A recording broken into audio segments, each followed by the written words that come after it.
salafisme au prisme de l'histoire. Le salafisme, voilà un mot qui fait fureur aujourd'hui. Certains l'adulent dans le monde musulman contemporain, persuadés d'y trouver des modèles de vie et cherchant à se conformer à ce qu'ils pensent être une attitude salafiste comme synonyme d'attitude vertueuse. D'autres le rejettent avec horreur. C'est le cas notamment en dehors du monde musulman et de la part des non-musulmans. L'historien, quant à lui, ne doit pas tomber dans le pour ou le contre. Il doit examiner ce qu'il en est à travers le temps, ce qu'il en est de ce mot qui déchaîne aujourd'hui les passions.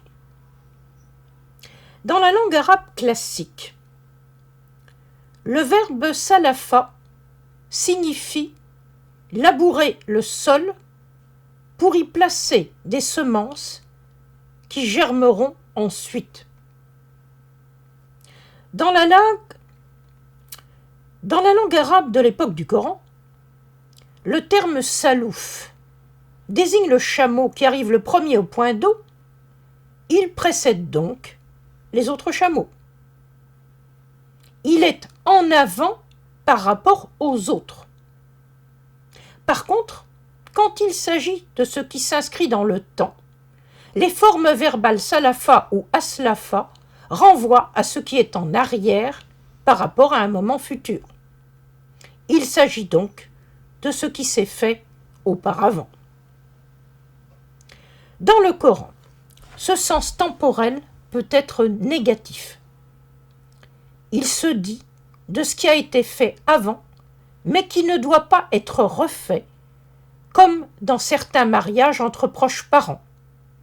C'est dit dans la sourate 4 au verset 22-23.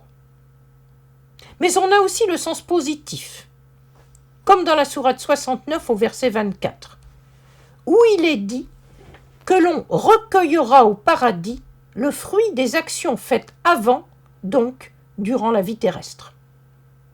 Quant au terme salaf, qui est la base du terme arabe actuel salafiyya, le salafisme, il est utilisé une seule fois dans le Coran, mais c'est de manière très négative. Dans la sourate 43 au verset 56, les hommes, qawm, qui ont écouté Pharaon, au lieu de se ranger du côté de Moïse, ont été noyés, iraq, dans la mer. Il est dit alors que ce qui est arrivé à ce qawm est un précédent salaf, qui doit servir de leçon au peuple du futur, afin qu'il ne se trompe pas de voie. Alors, me direz-vous, quel rapport entre ces emplois coraniques et le sens actuel du salafisme ? Eh bien, comme pour les termes sharia ou sunna, on peut dire qu'il n'y a aucun rapport. La question est alors de savoir quand le sens actuel, qui désigne des hommes appelés salaf, est considéré comme des anciens qui doivent être imités, est apparu.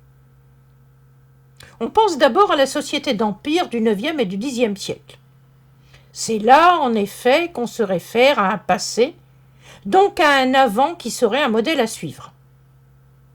Dans la tradition du hadith, on rencontre une fois ou deux l'expression « salaf salih », les hommes d'avant vertueux. Mais le terme dominant, ce n'est pas du tout ces salafs. C'est le mot « qarn » au singulier, « aqran » au pluriel, qui a le sens de ceux qui sont d'une même génération. Le prophète est censé avoir dit « c'est ma génération qui était la meilleure ». Et ensuite, les 2 ou 3 suivantes, pas plus.